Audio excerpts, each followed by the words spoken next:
3 years of my life down the drain and a financial mess to clean up, and honestly, I need to get this off my chest before I explode. I met Kenny during what should have been a boring day. I was taking the Amtrak to visit my sister in Chicago when our train hit something on the tracks. Not a full derailment, but enough to damage the undercarriage and strand us all in the middle of nowhere, Pennsylvania. They had to bus everyone to this tiny town to wait while they figured out the logistics. 8 hours. That's how long we were stuck in this random town with exactly one diner, one bar, and a convenience store. Most passengers crowded into the diner, but it filled up fast. I ended up at the bar next door with my overnight bag, ordering whatever sad sandwich they had and scrolling through my phone to let my sister know I'd be late. Kenny was sitting 2 stools down, also with luggage. He made some joke about how the universe must really want us to appreciate small-town America. I laughed. He was cute, tall with this messy dark blonde hair and nice hands. I've always been a sucker for nice hands, IDKY. We got to talking, found out we were both heading to the same general area. He was interviewing for some position, said he was sick of the corporate grind and wanted to build something meaningful. I told him I worked in logistics, not glamorous, but stable. After a few hours of talking and a couple beers, we exchanged numbers. I didn't think much would come of it, TBH.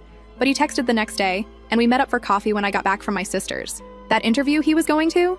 He didn't get the job, but he had another one lined up, he said. And another after that. Always something big on the horizon. Always almost landing the perfect opportunity. I didn't mind at first. The job market sucks, and he was charming. 6 months in, his lease was ending. My place was bigger, closer to downtown, and honestly, I was already paying most of our date nights anyway since his funds were temporarily tight until he landed his next gig. When he suggested moving in together, it seemed logical. This is where things started shifting. The first month, he paid his share of rent on time. By month 2, he was a week late. By month 3, he had this whole story about how a check from a freelance project was delayed, but he'd definitely cover next month's rent plus what he owed. I didn't push it. I could handle the rent on my own. It was tight but doable. And Kenny was home all day networking and building his portfolio, so at least the apartment was clean and dinner was usually ready when I got home. I told myself it was temporary. The excuses got more elaborate. The startup he was consulting for had accounting issues. A client was late paying an invoice. The project timeline got extended. Always something just beyond his control. Always with a solution just around the corner. Meanwhile, my bank account was getting thinner. I started taking on extra shifts, picked up some weekend inventory work. Kenny would give me these back rubs when I came home exhausted, tell me how amazing I was, how he'd make it up to me when his career took off. My friend Jay was the first to say something. We were grabbing coffee and I mentioned skipping an upcoming concert because money was tight. She gave me this look and asked how long I was planning to bankroll Kenny's lifestyle. I got defensive, said we were a team, that relationships have ups and downs, that he'd do the same for me. But the comment stuck with me. I started paying more attention, noticed how often he used my Visa for small things without asking, how my grocery bill had doubled since he moved in, but my fridge seemed emptier, how he always had money for a new game or drinks with his friends, but never for bills. When I brought up marriage once, just casually after my cousin got engaged, he looked like I'd suggested we jump off a bridge, said he wasn't ready, that marriage was serious business, that we had a good thing going. Why rush? I didn't press it. I should have. Then things got weirdly better for about a month. Kenny started going out more, said he was meeting with potential clients, networking events, catching up with old contacts. He seemed energized, said things were finally coming together. I wanted to believe him. That Friday, my friend M texted me asking if we wanted to grab dinner with her and her boyfriend. Kenny had already told me he had a networking thing, so I agreed to meet them alone. I got to the restaurant early. M was acting strange, kept checking her phone, giving me these weird, sympathetic looks. Finally, her boyfriend R arrived and immediately started talking about some tech event he'd been to the night before. And then he said it. Asked if Kenny had enjoyed the open bar, mentioned seeing him there with his fiancée. I must have looked confused because they all got quiet. M took out her phone, started apologizing, saying she wasn't sure if she should show me or not, but she'd seen something on Instagram that morning that didn't make sense. She handed me her phone. It was some woman's profile I didn't recognize. A blonde named Daria. Her most recent post was from the night before. String lights, champagne glasses, and her hand with a diamond ring. Caption. I said, yes. Can't believe I get to marry my soulmate. I scrolled through her profile. Posts of them going back at least a month. Captions about my man, and date night with the love of my life. In one, they were at the beach from 2 weekends before, when Kenny had told me he was visiting his parents upstate. I excused myself from dinner, told M and R I'd call them later. Went straight home and checked our shared credit card account on my phone. Found charges for restaurants I'd never been to. A hotel downtown from 3 weeks ago. A jewelry store charge from last week, $2,800. That's when it hit me. He'd bought her ring with my money. I sat by the window in our apartment, scrolling through all the evidence until it got dark. Around 9, I heard his key in the lock. He came in, kicked off his shoes like it was any other night, went straight to the fridge, pulled out a beer that I'd paid for. I asked him where he'd been. Just networking, he said. Making connections. Things were looking up. Then I asked if he'd gotten engaged recently. You should have seen his face. First shock, then this weird smirk, like he was almost impressed I'd found out. When I asked if he'd proposed to that blonde girl from the photos, he just shrugged. Said something like, "Look, can we not do this now? I don't owe you anything." I was shaking. "You spent my money, lived with me, and proposed to someone else?" I screamed it at him, loud enough that I'm sure the neighbors heard. And that's when he said it. The thing I can't get out of my head. He rolled his eyes, took a swig of beer and said, "Come on, you really thought I'd give you a ring? You're the kind of girl men settle for when they fail." I didn't fail. I don't remember consciously deciding to hit him, but suddenly my fist connected with his chest. Hard. He stumbled back, spilling beer on his shirt. Before he could recover, I slapped him across the face, leaving a red mark on his cheek. I told him to get out, to pack his stuff and leave. He tried to argue, said I was overreacting. I grabbed his backpack from the hook by the door and started shoving whatever I could reach into it. His charger from the counter, some t-shirts from the clean laundry pile. Threw it at him and told him if he wasn't gone in 5 minutes, I'd call his new fiancée and tell her everything. That got him moving. He grabbed some essentials, mumbling about coming back for the rest later. I told him to coordinate with the landlord because I wouldn't be letting him in again. He slammed the door on his way out. I changed the locks the next day, put his remaining stuff in trash bags by the dumpster, blocked his number, his email, his social media. But the nightmare wasn't over. When I checked my accounts more carefully, I realized how bad the damage was. Over $2,700 charged to my cards in just the last 2 months. Subscriptions I never approved, restaurant tabs that would make you sick, and the ring. That fucking ring that wasn't even for me. I called the bank, but most charges were too old to dispute. They were made with a card he was authorized to use after all. I'd been so stupid. That was 3 months ago. What's happened since then is a whole other nightmare that I'll save for my next post. First update. First of all, thank you for all the comments and messages on my last post. I honestly didn't expect so many people to care about my train wreck of a life. But here we are. A lot of you asked what happened after I kicked Kenny out. So grab your popcorn because this is where everything really went to shit. The night after I threw Kenny out, I couldn't sleep. I kept checking the door even though I deadbolted it. Around 3 in the morning, I got a string of texts from him that ranged from angry, how dare I embarrass him by putting his stuff outside, to manipulative, we need to talk about this like adults, to pathetic, I have nowhere to go. I didn't respond to any of them. The next morning, I called in sick to work. I needed a day to process and figure out exactly how screwed I was financially. I made a cup of coffee and sat down with all my bank statements, credit card bills, and a notebook. What I found made me literally gag on my coffee. It wasn't just the $1,700 I'd initially noticed. Going back further, I found small withdrawals, random purchases, subscription services I didn't recognize. He'd been slowly bleeding me dry for months. The total damage was closer to $5,400. That's $5,400. On top of the rent I'd been covering, on top of the groceries, on top of the utilities. I called the credit card company again, this time armed with a detailed list. The customer service rep was sympathetic but firm. Most charges were too old to dispute, and Kenny had been an authorized user. The best they could do was remove him from the account and flag any pending charges. They suggested I file a police report if I wanted to pursue it further. I thought about it, genuinely considered it. But the idea of dragging this out, of having to see Kenny again in some courtroom, of having to prove he'd spent my money without permission, when technically I'd given him access, it was too much. I decided to just eat the loss and focus on getting my life back together. That afternoon, I called the locksmith to change the locks. It cost $170 I definitely couldn't afford. But the thought of Kenny coming back with his key was worse than the hit to my already maxed out card. While the locksmith worked, I gathered all of Kenny's remaining stuff and shoved it into garbage bags. His clothes, his stupid protein powder that had been taking up half my cabinet space. I texted him once, telling him his things would be by the dumpster for 24 hours, and after that, they were going to Goodwill. He showed up when I was dragging the last bag out. Perfect timing, as always. He looked like shit, unshaven, wearing the same clothes from the night before. I wondered briefly where he'd slept, then reminded myself it wasn't my problem anymore. He tried to talk to me, saying there were things I didn't understand, that Daria wasn't what I thought, that he'd been planning to break it off with her. I just kept walking past him with the bags. When he grabbed my arm to stop me, I yanked away so hard I scraped my elbow on the brick wall. I told him if he touched me again, I'd call the cops. That shut him up, but I could feel him watching me as I went back inside. The locksmith finished 20 minutes later, handed me my new keys, and I finally felt like I could breathe in my own apartment again.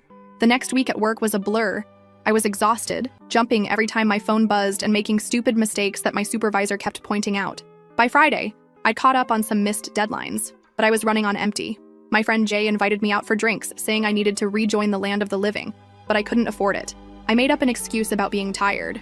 The following Monday, I was called into my manager's office. I thought it was about the inventory report I'd screwed up the week before, but it was worse. Much worse. They were restructuring. My position was being eliminated. They gave me 2 weeks' notice and an insulting severance package that wouldn't even cover next month's rent. I didn't cry in the office. I nodded, signed the papers, and walked back to my desk like everything was normal. Then I locked myself in the bathroom stall and had a silent panic attack for 20 minutes. That night, I called my mom. We're not super close. She lives in Florida with her second husband, and we talk maybe once a month. But I needed to hear a parent tell me things would be okay. She was sympathetic, but not exactly helpful. Said I should never have let Kenny move in without putting a ring on it first.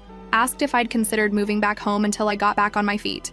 Moving back to Florida to sleep on my mom's pull-out couch and listen to my stepdad's political rants? Hard pass. I spent my 2-week notice applying for every job I could find. Sent out 73 applications. Got 6 responses, all requesting second-round interviews that never materialized. The rejection email started filling my inbox by the day I cleaned out my desk. The first week of unemployment, I still had a routine. Wake up, apply for jobs, make a cheap lunch, apply for more jobs, go for a walk to save on heating, make dinner, watch something on YouTube, sleep, repeat. By week 2, my bank account was down to 3 digits. I canceled Netflix, started taking shorter showers, ate ramen and eggs for most meals. I called the electric company to work out a payment plan, called my landlord and promised the rent would be a few days late. He wasn't happy, but said he'd wait until the 15th before charging a late fee. The 15th came and went. I sold my nice watch on eBay, sold some clothes on Poshmark, listed my TV on Facebook Marketplace but got only lowball offers. Then my phone buzzed with a text from a number I didn't recognize. It was Kenny. He'd gotten a new phone or was using someone else's. Said he needed to talk to me, that Daria had found out about us and broken things off, that he was sorry and wanted to explain. I blocked that number too, but it rattled me. Not because I cared about his problems, but because it reminded me how spectacularly I'd failed at judging character. I'd let this man into my life, into my home, given him access to my finances, and he'd seen me as nothing more than a convenience. A backup plan. Someone to use. By the end of the month, I was desperate. My landlord had started leaving voicemail messages about the rent. My electricity had been shut off for 48 hours before I scraped together enough to pay the minimum to get it turned back on. I'd eaten nothing but plain rice for 3 days straight because it was all I had left. I finally swallowed my pride and applied for temporary assistance. The process was humiliating. Filling out forms detailing every aspect of my financial life, waiting for hours in an overcrowded government office, being told I made too much at my previous job to qualify for immediate help. They gave me a list of food banks instead.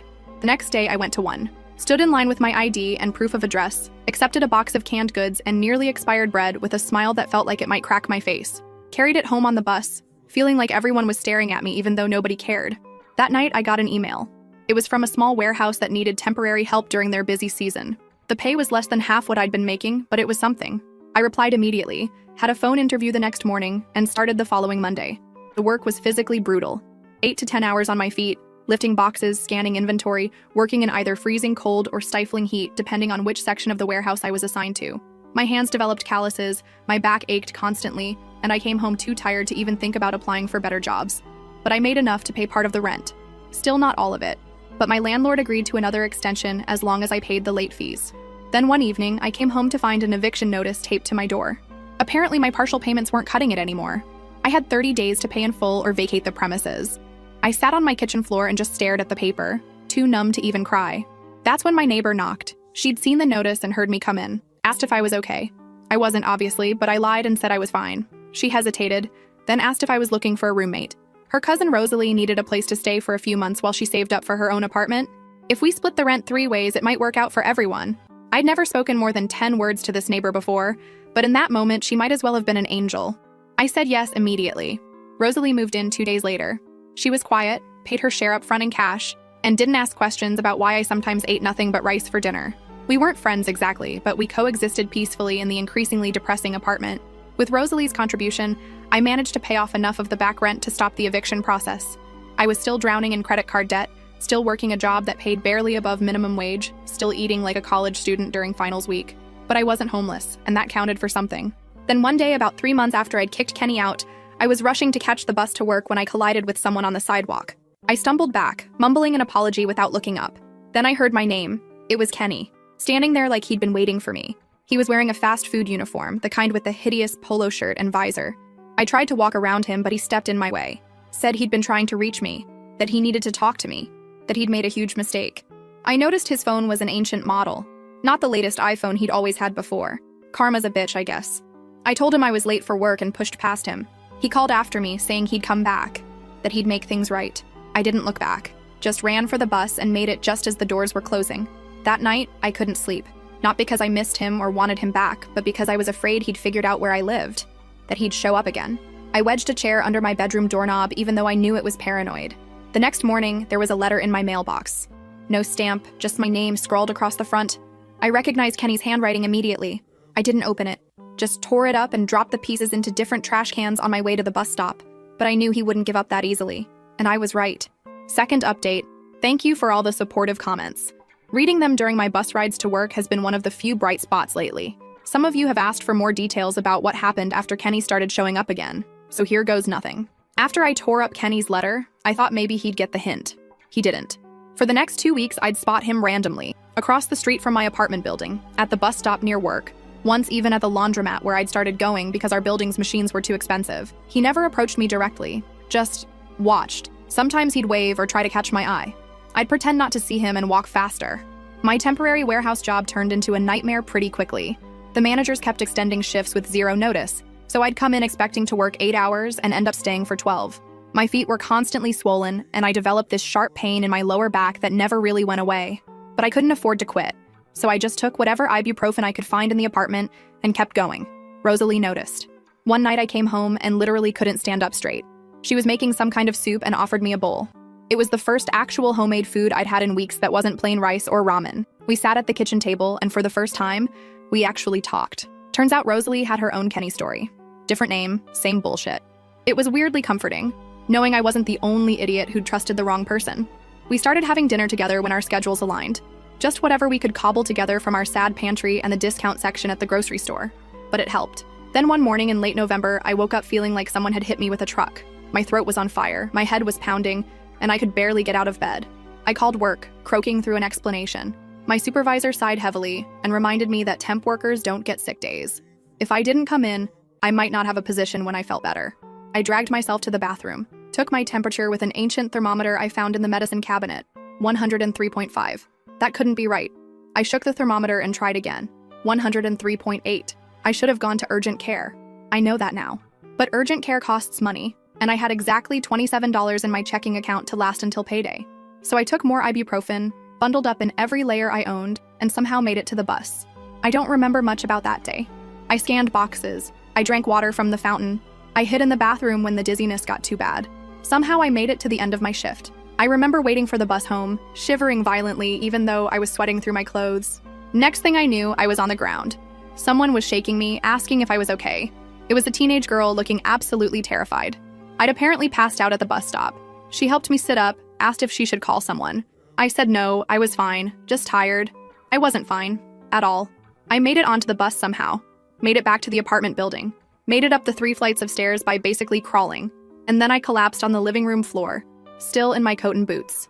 That's where Rosalie found me when she got home from her evening shift. She later told me she thought I was dead at first. I was so pale and barely breathing. She managed to get me into bed, forced me to drink water, and put cold washcloths on my forehead all night. By morning, my fever had broken, but I felt like I'd been run over. Twice. Rosalie had already called my work, telling them I had pneumonia and wouldn't be in for at least 3 days. I tried to protest. We both knew I'd probably lose my job, but she shut me down immediately. Said no job was worth dying for, especially one that paid so little. She was right, but being right doesn't pay rent. I spent the next 2 days in bed, drifting in and out of sleep, worrying about money every time I was conscious enough to worry about anything. On the 3rd day, my phone rang. It was the warehouse. I expected to be fired, but instead, the HR person was calling to check on my pneumonia and let me know about their short-term disability policy. Apparently, Rosalie had not only called in sick for me, but had also marched down to the warehouse in person, demanding to speak to someone about employee benefits. She'd raised enough hell that they'd actually looked into their own policies and found that even temp workers qualified for some basic protections. I got 5 paid sick days. 5. Not enough to fully recover, but enough to avoid ending up back on the floor of a bus stop. When Rosalie got home that evening, I cried. Actually cried. It was the first time anyone had fought for me in, I don't even know how long. When I went back to work, things were different. My supervisor kept giving me the side eye, probably waiting for me to collapse again. But my co-workers, people I'd barely spoken to before, kept checking on me, making sure I took breaks, offering to help with the heavier loads. Word had gotten around about the girl whose roommate raised hell with HR. Meanwhile, the Kenny situation took a new turn. The random sightings stopped, but the texts increased. He'd somehow gotten a new number again, or was borrowing phones, and would send these long, rambling messages about how much he missed me, how Daria had ruined his life, how he'd been thinking about where it all went wrong. I blocked each new number as it came, but it was exhausting. Jay suggested I change my number entirely, but that meant paying a fee I couldn't afford. So I just kept blocking and ignoring. December rolled around, bringing even more financial stress. The warehouse was busier than ever with holiday orders, which meant more hours, but also more physical strain. My back pain got so bad that I started taking the maximum dose of ibuprofen every day just to function. My teeth hurt constantly. A molar had been bothering me for months, but dental care might as well have been a luxury vacation to the Maldives for all I could afford it. One particularly cold morning, I was waiting for the bus, stamping my feet to keep warm, when an older woman next to me struck up a conversation. Just normal bus stop small talk. The weather, the late bus, typical stuff. Then she mentioned she worked at a medical office down the street. I nodded politely, not really paying attention until she said something about their warehouse needing reorganization. I probably looked desperate because I immediately asked if they were hiring. She seemed surprised but gave me the office manager's name and suggested I drop by with my resume. I thanked her, not expecting much. Random bus stop connections rarely pan out, but I was desperate enough to try anything. That evening, I updated my pathetic resume and printed a copy at the library.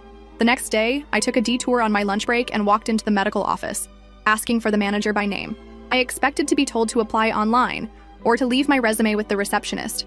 Instead, I was ushered into a small office where a harried-looking woman was eating a sandwich at her desk. She glanced at my resume, asked about my background in logistics, and then jumped straight to when I could start organizing their supply area. It wasn't a full-time position, just 20 hours a week to start, handling medical supply inventory and deliveries. But it paid $3 more per hour than the warehouse, the hours were flexible, and it involved actual skills instead of just physical labor. I accepted on the spot. For the next few weeks, I worked both jobs, mornings at the medical office, evenings at the warehouse. It was brutal, but for the first time in months, I could actually pay my bills on time. I'd come home exhausted, eat whatever Rosalie had made. She'd taken to cooking for both of us when she realized how much my health had deteriorated, and collapse into bed. By mid-January, I'd saved enough to quit the warehouse job. My last day, I felt nothing but relief as I turned in my badge. My supervisor seemed genuinely surprised. I think they'd expected me to just keep tolerating the terrible conditions indefinitely. One of my coworkers gave me an awkward side hug and said she was happy I'd escaped. The medical office job wasn't glamorous, but it was steady. The office manager kept finding more hours for me as I proved myself reliable. By February, I was working 35 hours a week and had even been given a small desk in the back where I could track inventory on an ancient desktop computer. With regular paychecks coming in, I started tackling the mountain of debt Kenny had left me with. $20 here, $50 there. It wasn't much, but watching the balances slowly decrease gave me a sense of control I hadn't felt in months. Rosalie and I settled into a comfortable routine. We weren't best friends or anything, but there was a mutual respect and understanding between us. She'd started dating someone new, a quiet guy, and sometimes he'd join us for dinner. It was nice to have someone else in the apartment who wasn't Kenny-shaped. Things were looking up, slowly. My back still hurt, my tooth still throbbed occasionally, but I was making it, one step at a time. Then came Valentine's Day. I'd been deliberately ignoring all the heart-shaped decorations in stores, the romantic commercials, the couples planning special evenings. Rosalie and her boyfriend were going out, so I had the apartment to myself. I'd planned a thrilling evening of frozen pizza and whatever was new on Netflix. I was halfway through my sad pizza when someone knocked on the door. Not a normal knock, a persistent, almost desperate pounding. I froze, pizza slice halfway to my mouth. It had to be Kenny. No one else would be that dramatic. I tiptoed to the door and looked through the peephole. Sure enough, there he was, holding what looked like flowers and a small box. I backed away from the door, hoping he'd think no one was home. He knocked again, then called my name, said he knew I was in there, that he'd seen the light under the door, that he just wanted to talk, to explain, to make things right. I remained silent, my heart hammering in my chest. After what felt like forever, I heard him sigh. Something hit the floor outside. The flowers, I assumed, and then footsteps walking away. When I was sure he was gone, I cracked the door open. There was a bouquet of grocery store roses on the floor, along with a small velvet box and a card. I should have just kicked it all back into the hallway and closed the door. But curiosity got the better of me. I picked up the box first. Inside was a ring. Not an engagement ring, but a simple silver band with a tiny stone that might have been a diamond, but was probably cubic zirconia. The card said, "I know I can't undo what I did, but I want to start making it right. This is the ring I should have given you instead of her. I've changed. Please call me." I stood there in the doorway, looking at this pathetic attempt at redemption, and felt nothing. Not anger, not sadness, not even disgust, just emptiness. This man had wrecked my life and thought a cheap ring would fix it? I dropped the ring and card into the trash can by the elevator, left the flowers for anyone who might want them, went back to my apartment, locked the door, and finished my now cold pizza. The next morning, I woke up to a text from an unknown number, Kenny again asking if I'd gotten his gift. I didn't block this one. Instead, I replied with 2 words, move on. Then I blocked that number too. February turned to March. The medical office continued to give me more responsibilities and hours. I paid off one of my smaller credit cards entirely. Rosalie and I repainted the living room on a Sunday afternoon, covering the dingy beige with a soft gray that made the whole apartment feel cleaner somehow. My mom called, surprised that I sounded more like myself. She even offered to help with my dental work if I'd come visit for a weekend. I was still hesitant. My stepdad and I had never gotten along, but the idea of finally addressing my aching tooth was tempting. And Kenny? He finally seemed to get the message. The texts stopped. The random appearances stopped. I occasionally checked Daria's Instagram and saw she'd moved on with someone new. Kenny's account had been dormant for months. I was rebuilding, slowly, painfully, but steadily. Not back to where I was before. I don't think I'll ever be that person again, but somewhere new, somewhere stronger, if more cautious. Final update. Life went on. My hours at the medical office increased to full-time with actual benefits. I finally got that aching tooth fixed during a weekend visit to my mom's. Rosalie and I renewed the lease on the apartment, even though she was spending most nights at her boyfriend's place by then. My credit score inched up. I started putting a little money aside each month for emergencies. I even went on a date or two, though nothing serious. Trust doesn't come back easily once it's been shattered. Then, last month, I got a text from Jay. She'd bumped into Kenny at a coffee shop. Said he'd asked about me, but in a respectful way. Mentioned he was moving to Pittsburgh for a fresh start. I thanked her for the info, but didn't think much of it. Kenny moving away seemed like the best outcome for everyone, which is why I was completely thrown when I opened my apartment door last week and found him standing there, holding a small gift bag. My first instinct was to slam the door in his face, but he looked so different, clean-cut, healthier, wearing clothes that actually fit. He held up his hands immediately, like he could sense my panic and said he wasn't staying, that he was on his way out of town and just wanted to drop something off. I reluctantly took the bag. Inside was a small box and an envelope. The envelope contained $1,500. The box contained a ring. The ring, the one he'd bought for Daria with my money, the one I'd seen in that Instagram post that started this whole nightmare. He explained that when Daria left him, she'd thrown the ring at him. He'd kept it, initially planning to pawn it, but never got around to it. He wasn't giving it to me as some weird romantic gesture. He was returning something that was technically mine, since I'd paid for it, and he wanted me to decide what to do with it. Keep it, sell it, throw it in the river. Kenny said he had a job lined up in Pittsburgh, that he'd continue sending payments until he'd repaid everything he owed me, that he was genuinely sorry for everything, especially for the cruel things he'd said when I confronted him about Daria, that I deserved so much better, and he hoped I'd found it, or would find it soon, and then he left. Just a simple wave, and he was gone. I took the ring to a jeweler the next day. It wasn't worth nearly what Kenny had paid for it. The stone was smaller than it appeared in photos, and the setting was mass-produced. I got just under $1,000 for it, which went straight into my savings account. So that's it. That's the end of the Kenny saga. I'm doing okay now. The medical office gave me a small raise last month.